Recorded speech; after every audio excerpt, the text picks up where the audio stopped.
Stop! Avant de regarder cette vidéo, je t'annonce qu'il y a 80% des femmes, des futures mamans, qui ne se posent pas la bonne question pour leur accouchement. Donc je vais te révéler la question qu'il faut se poser. Dans cette vidéo, tu vas voir les 10 questions les plus googlisées sur ces 12 derniers mois. Et bien sûr, je vais y répondre. Il y a des réponses ou des questions qui vont peut-être un peu te choquer. Mais je pense que c'est important de mettre carte sur table. Et on est en 2025, c'est parti. La première question, évidemment, il n'y a pas de suspense, c'est est-ce que ça fait vraiment mal l'accouchement? Je vais être obligée de te donner une réponse un peu brute qui est oui. Disons que je vais nuancer le truc un petit peu quand même, parce que j'ai vu des femmes accoucher en tant que sage-femme, parce que j'ai été sage-femme une dizaine d'années, et j'ai vu des femmes accoucher, vraiment tu te demandes, mais vous n'avez pas mal? Qu'est-ce qui se passe? Pourquoi? T'as des femmes qui arrivent, ben, je crois que j'ai des coliques. Non, non, madame, vous êtes vraiment en train d'accoucher, vous êtes à dilatation complète, ça pousse. Donc, effectivement, c'est très subjectif, la notion de la douleur, ok? Donc, toutes les femmes sont différentes. Mais je vais quand même te dire quelque chose d'important. La première, c'est que ça a du sens, ce que tu ressens. Parce que c'est pas comme te péter l'orteil contre un meuble. Là, ça n'a pas de sens, aucune utilité, d'accord? Vraiment aucune. Mais par contre, les contractions de l'utérus qui font en sorte que ton bébé descend et que toi tu te rapproches de ton bébé, bah du coup c'est plus facile à accepter de ressentir des sensations dans ton corps. La deuxième chose, c'est qu'on parle souvent respiration, etc. C'est pas tant d'apprendre à respirer réellement le plus important. C'est plutôt de mettre ton focus, ton attention ailleurs pour calmer un peu l'angoisse et faire redescendre le soufflet. C'est essentiellement ça, mais tu peux le faire de plein d'autres façons différentes. Et bien sûr, pour arriver à mieux gérer les sensations des contractions et tes sensations dites douloureuses, à nouveau ça reste subjectif, mais quand même, bah, c'est de trouver une position qui te fait du bien. Tu sais, une position antalgique où spontanément, tu vois, quand tu es assise, au bout d'un moment, tu vas te décaler.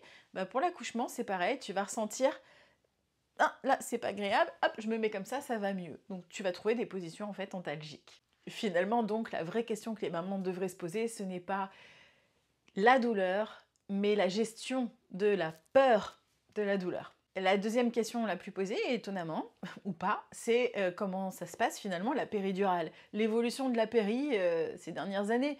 Est-ce que c'est mieux? Est-ce que c'est pas mieux? Est-ce qu'il y a toujours autant de problèmes, etc.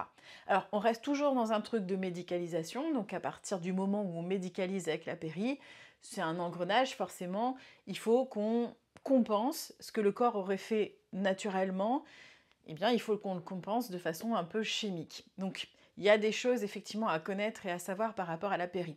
Les avantages qu'on a maintenant, c'est que quand même, ils font de plus en plus attention à ne pas trop doser la péridurale pour pas qu'on ne puisse plus du tout bouger du haut du ventre jusqu'aux orteils. Donc, il y a moyen maintenant, les anesthésistes aussi vont dans ce sens pour alléger un petit peu le dosage, histoire qu'on puisse à la fois sentir ce qui se passe, mais en évitant cette sensation douloureuse. Et puis, tu as des péris déambulatoires, donc qui te permettent maintenant de... Enfin, maintenant, c'était déjà utilisé il y a longtemps, mais c'était très très rare qu'on te le propose. C'est toujours pas extraordinaire non plus, on te le propose pas non plus hyper souvent, mais quand même, voilà, ça existe, il y en a de plus en plus. Bon, il y a quand même des effets secondaires à la péridurale, of course, évidemment, puisque quand tu médicalises, il y a toujours des effets secondaires. Tu prends un médicament, toujours un effet secondaire, des produits anesthésiants, des hormones de synthèse, il y a toujours des effets secondaires. C'est bien de les connaître pour pouvoir agir dessus, et bien sûr. Disons qu'on en a de plus en plus conscience, autant du côté de l'équipe médicale de la maternité, autant chez les futures mamans, futurs parents. Il faut savoir aussi qu'en France, on bat quand même un record. Hein. On est un des pays où il y a le plus de péridurale, 80-85%. Ça reste encore énorme et on manque de soutien pour des accouchements physiologiques, clairement. Je pense que ça évolue dans ce sens et heureusement, et tant mieux. D'ailleurs, tu as mon livre Accoucher sans péridurale que tu vois un peu ici, attends, je te le décale. Tac, voilà, comme ça tu le vois, édité chez Larousse. Il a été réédité pour la 3e fois, donc tu peux le trouver partout, librairie, tous les sites sur internet que tu connais, je ne vais pas citer, mais tu connais, pour te préparer à un accouchement, que tu prennes la péri ou pas, c'est toujours bon à lire. Une question un peu tabou, et pas tout à fait tabou, c'est le fait de « j'ai peur de faire caca le jour de mon accouchement ». Oui, bon alors, Oui, tu vas faire caca, certainement, mais pas comme tu l'imagines en fait. Alors déjà, si t'as pas de péri, le gros avantage que tu as, c'est que tu peux aller aux toilettes. Donc dès que tu ressens le besoin d'aller aux toilettes, tu y vas. Même si tu as des contractions, que tu es en plein travail, tu peux aller aux toilettes. Et puis à un moment donné, le bébé descend tellement fort que il va longer le sacrum et le coccyx va appuyer sur l'ampoule rectale. Effectivement, tu vas avoir cette sensation d'avoir envie de faire caca. Alors, c'est le réflexe d'éjection fétale, c'est pas très joli à dire comme ça, mais c'est logique, c'est-à-dire que ça fait comme ça, et puis tu sens la pression vers le bas. Et en fait, les selles qui sont dans l'ampoule rectale vont sortir s'il y en a. Mais en vrai, c'est pas comme quand tu vas aux toilettes de façon classique, c'est-à-dire que ton bébé, avec sa tête, il bloque un peu la tuyauterie, donc tu vois, il comprime les intestins. Et du coup, ce qui est au-dessus ne pourra pas passer parce que la tuyauterie est comprimée. Et donc, c'est que l'ampoule rectale. Donc, en vrai, oui, ça arrive. C'est pas, mais c'est pas non plus catastrophique, ne t'inquiète pas. Les sages-femmes gèrent ça avec discrétion généralement, tu t'en aperçois même pas. Tu vois, en termes de quantité, on n'est pas du tout sur un truc complètement délirant. Ne te tracasse pas trop là-dessus. Je sais que ça peut être embêtant pour toi psychologiquement de te dire ah mais non j'ai pas envie, etc. En vrai, si tu veux, l'ampoule rectale c'est pas immense et si t'es pas allé aux toilettes avant, il y a que ça qui va sortir grosso modo, donc bon, pas très grave. Une des questions les plus googlisées aussi, c'est finalement, est-ce que la vie intime va changer après l'accouchement? Est-ce que en bas, ça va le faire ou ça va pas le faire? Est-ce qu'on laisse passer une tête de bébé? Est-ce que après, il y a les sensations qui reviennent? Alors oui, les sensations reviennent. Si effectivement l'accouchement n'a pas été trop médicalisé et que les tissus n'ont pas été trop abîmés à cause de la médicalisation, là ça prend un peu plus de temps, mais sinon tout revient assez facilement. Tu vas retrouver des sensations, le point G ne va pas disparaître. En tous les cas, hein, évidemment, toutes les racines du clitoris, puisque s'il s'agit bien de ça, il y a des zones effectivement érogènes, il y a des zones qui sont plus sensibles effectivement pour les rapports intimes. Tout ça, ça va pas disparaître, mais effectivement, tes muscles qui soutiennent en fait le plancher, qui soutiennent les organes qui sont au-dessus, ce plancher de muscles, il enserre la vulve et l'anus, bah, et c'est aussi interne, tu vois, bah, du coup, il va falloir quand même remuscler un petit peu tout ça, l'aider, filer un coup de pouce pour que ça puisse retrouver un certain tonus, histoire que tu enserres un petit peu plus la partie qui a besoin d'être un peu plus tonique aussi, on va pas se mentir. Il y a un truc par contre que très peu de femmes savent, c'est que la plupart des femmes qui sont enceintes découvrent un orgasme vaginal pendant la grossesse. Parce qu'effectivement, c'est comme un peu œdémacié, et donc du coup, les sensations sont différentes. En fait, il y a juste certaines zones qui sont un peu plus stimulées que d'autres. Si on connaît bien notre corps, on peut le retrouver avant, ou même si on n'a jamais été enceinte. Mais beaucoup de femmes découvrent cet orgasme-là pendant la grossesse, donc c'est bon à savoir aussi. Une autre question, et la cinquième pour le coup, est-ce que la césarienne, c'est un échec ou pas? Dans la tête de beaucoup de femmes, la césarienne, c'est plutôt un échec. Pourquoi? Parce que tout le monde s'imagine que la naissance, c'est par voie basse, c'est comme ça que c'est fait, c'est la physiologie, le corps a prévu. Et c'est vrai que du coup, on a beaucoup de femmes qui sont super mal après une césarienne parce qu'elles se sentent coupables, elles sentent qu'elles ont loupé quelque chose, etc. Moi, j'aimerais vous enlever cette culpabilité-là, déjà, c'est super important. Une naissance reste une naissance. Alors certes, en France notamment, on a un taux de césarienne beaucoup trop important. Là, je pense qu'il y a vraiment quelque chose à faire pour ne plus finir en césarienne parce qu'on a un peu merdouillé dans soit les protocoles, soit la façon dont on envisage la naissance, comment les peurs aussi qu'il peut y avoir. Typiquement, une naissance par le siège, un bébé qui naît par les fesses, il n'y a rien de plus beau et pourtant, il y a encore beaucoup de personnel qui sont super flippés d'accompagner des naissances par le siège. Mais ça ne devrait pas être une raison de césarienne. On devrait proposer aux femmes, on fait une tentative de voix basse par exemple, et on voit s'il y a besoin après, pourquoi pas de faire une césarienne, mais au moins de tenter. pas de tout de suite dire ah bah, ça sera césarienne par exemple. Bon voilà, c'est un exemple. Certes, on ne va pas généraliser le cas, c'est juste pour vous donner un exemple. Pour le coup, la césarienne, il y en a trop donc quand même. Donc voilà, pour moi, il y a un accompagnement à faire là-dessus. Mais maintenant, les césariennes ont bien évolué aussi. Les techniques sont beaucoup plus respectueuses des tissus. On va beaucoup moins couper les tissus, on va plus les écarter. On s'améliore dans la pratique. La récupération est quand même vachement plus rapide et beaucoup plus simple qu'avant. Et ça, c'est quand même un gros avantage. L'autre question posée, bien sûr, c'est sur l'épisiotomie. Est-ce que je vais avoir une épisiotomie? Comment je peux faire pour éviter une épisiotomie? Ça, ce sont les questions que vous avez le plus demandées sur Google. Alors, soyons clairs. Une épisiotomie, normalement, elle ne devrait pas se pratiquer ou rarement. Malheureusement, c'était, en tous les cas, ces dernières années, 10 dernières années, vraiment l'inverse. Il y a même eu à une époque une croyance comme quoi il fallait faire des épisiotomies à toutes les femmes pour éviter qu'elles aient des problèmes par la suite, ce qui est lunaire, mais c'est comme ça, c'était nos croyances à l'époque. Ça commence à changer, heureusement. On commence à se dire, ah bah non, finalement l'épisiotomie, c'est pas terrible, donc du coup on va éviter le truc. Mais de votre côté, ce que vous pouvez faire pour éviter aussi l'épisiotomie, bien choisir votre maternité, évidemment, parce qu'il y a des maternités qui vont être vachement plus axées pour accompagner sur la physiologie, donc choisissez ces maternités-là. Donc comment vous pouvez faire? Vous mettre dans une position qui n'est pas du tout favorable pour une épisiotomie. Et typiquement, si vous êtes à quatre pattes ou accroupi, on va beaucoup moins vous faire une épisiotomie.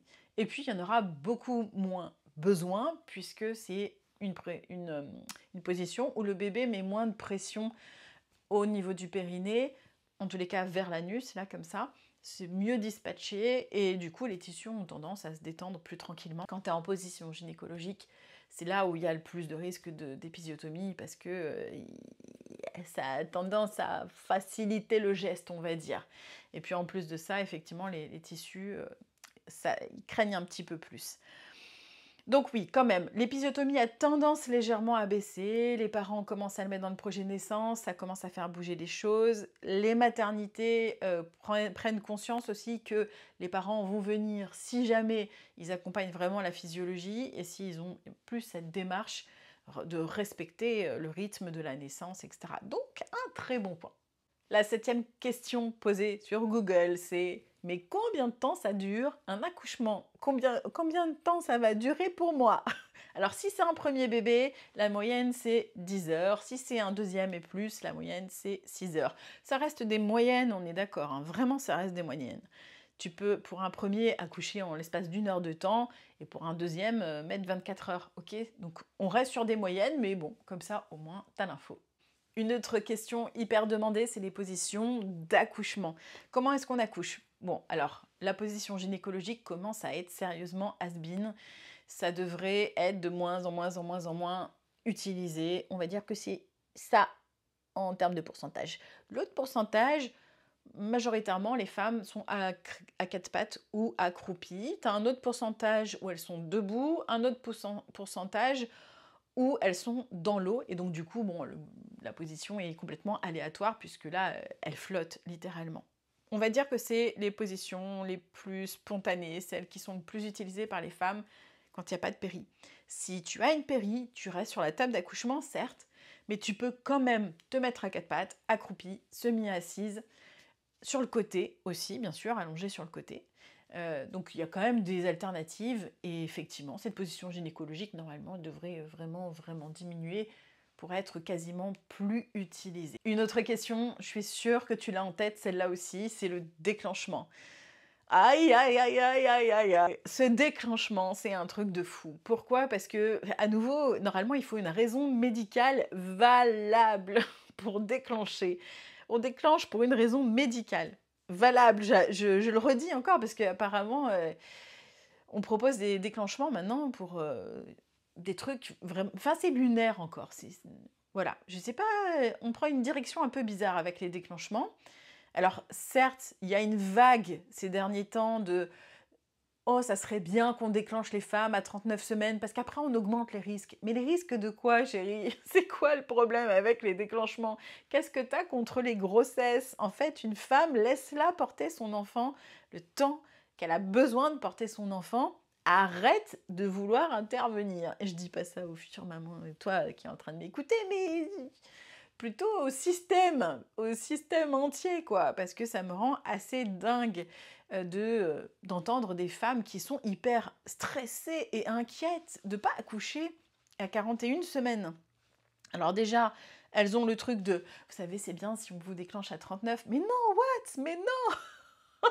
Non, non, si tout n'est pas ouvert, si tu déclenches, on a beaucoup plus de risques de césarienne, de forceps, de ventouse, d'épisiotomie, j'en passe à des meilleurs. Donc laisse la maman et le bébé tranquilles. Et quand on approche de 41 semaines, elles sont hyper stressées parce qu'elles se disent « Oh là là, j'ai toujours rien, il n'y a aucun signe, pas de contraction. » Et du coup, on vous dit déclenchement telle date. Donc du coup, c'est hyper stressant, on n'arrive plus à vivre sereinement les derniers jours, ce qui est quand même super embêtant. On dégonfle le soufflet. 41 semaines d'aménorrhée, c'est une moyenne pour dire, voilà, une date de fin de grossesse, ok? Mais ça reste une moyenne. Certaines femmes, physiologiquement, c'est 42 semaines, et pour d'autres, ça va être 39, 40, ok? C'est une moyenne. En plus, il est possible qu'on se soit trompé pour la date de terme. Si ça se trouve, ta date de terme, c'était 10 jours plus tard. Et la marge d'erreur, elle est toujours là, autant que le poids pour l'estimation de poids pour ton bébé à la naissance, toujours. Donc, un autre truc que tu dois savoir aussi, les contractions, elles arrivent du jour au lendemain. Ou même là, t'as pas de contraction tout de suite en me regardant, t'es à terme, et ben, si ça se trouve dans une heure, ding, ding, ding, ça va contracter et tu seras en travail. Donc ça arrive comme ça assez rapidement. Ça se déclenche en tous les cas comme ça, voilà. Alors même si effectivement pour certaines le travail est en mode diesel et que des fois un préchauffage un peu long, certes, mais voilà. Donc j'aimerais bien qu'on vous embête plus avec les déclenchements, s'il vous plaît. Ne les embêtez plus avec les déclenchements. Ça suffit. Arrêtons de créer des problèmes où il n'y en a pas. Vraiment, la nature fait beaucoup trop bien les choses pour qu'on puisse se prendre pour des très bons alchimistes de vin à vouloir maîtriser quelque chose qui nous dépasse largement. Donc voilà, pour les déclenchements, moins de stress. Choisissez bien votre maternité, discutez avec l'équipe, c'est pas eux qui décident pour vous, c'est vous qui dites ok, je suis d'accord avec votre décision ou je suis pas d'accord et on va trouver un compromis. La dernière question googlisée, c'est mais comment est-ce qu'on fait pour ne pas avoir peur? Pour l'accouchement, pour le jour J. Et là, parce que je suis déjà en train de flipper enceinte, et de l'accouchement. Comment je fais pour ne pas avoir peur? Il y a plein de techniques qui sont différentes pour les unes et pour les autres. Il n'y a pas une préparation à la naissance miracle pour quelqu'un qui va marcher aussi pour quelqu'un d'autre. Non. En vrai, on le sait tous, pour diminuer un peu l'angoisse, l'anxiété, le stress et donc la peur, du coup, on a plein de méthodes différentes. T'en as qui vont avoir besoin de faire de la méditation, de l'hypnose, d'écouter des chants tibétains en fond sonore, de se mettre une petite lumière tamisée, de se détendre, de faire un câlin, d'appeler une amie. Il y a plein de choses. Alors, pour la grossesse, par rapport à la grossesse, de façon spécifique, moi, ce que je te recommande, c'est d'enlever les zones un peu trop floues ou inconnues, où tu te dis, mon Dieu, en fait, je sais pas grand-chose, ça va être un peu la panique finalement, je connais rien, je sais pas où je vais. Donc, trouve une source fiable de référence qui te permette d'avoir des infos pour t'apaiser. Comme ça, tu sais déjà, tu as les grandes lignes, et donc, c'est bon, ok, maintenant que je sais ça, c'est plus facile pour moi de faire des choix. Donc une bonne source. N'écoute plus les histoires de tarlatantin, parlampempin, etc., etc. Arrête. Il y a plein de femmes, effectivement, qui ont des discours où même moi, quand je les entends, je me dis « Oh my God !» Mais c'est leur vécu, en plus. Il y a souvent aussi, en plus, une petite distorsion entre ce qui s'est passé, le vécu. C'est pour ça que le vécu est important, en fait. C'est pour ça que la façon dont tu vas vivre les choses, c'est super important. Donc, écoute pas trop les différentes histoires à gauche et à droite. Focalise-toi par contre sur ce que tu veux entendre toi. Mais tu sais, c'est comme tout. Si tu allumes la télé et que tu vas sur BFM, est-ce que tu es sûr d'avoir les bonnes infos? Est-ce que tu es sûr qu'on te dit les bonnes choses? Même s'ils sont persuadés d'une information, est-ce que réellement ils le rapportent bien et est-ce que tu l'entends bien? Tu vois, il y a tellement de filtres au final.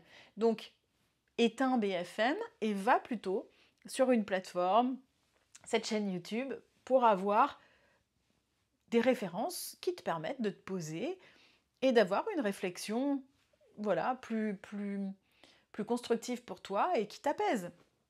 Ou la lecture. Tu as du coup toutes les clés déjà par rapport à ces 10 questions pour pouvoir te poser. Donc tu vois que la question, c'est pas est-ce qu'il faut que j'ai peur de la douleur, c'est plutôt comment je peux gérer ce stress. Et surtout, la vraie question, c'est comment j'ai envie de vivre mon accouchement. Si cette vidéo t'a aidé, et je suis sûre que c'est le cas, tu peux bien sûr liker, partager, sauvegarder et commenter. Dis-moi sur les 10 questions les plus googlisées, est-ce que toi-même t'as posé la question sur Google ou est-ce que ça commençait à te tarauder un petit peu et que tu commences à y penser? Et puis bien sûr, on se retrouve la semaine prochaine. Allez, je vous embrasse.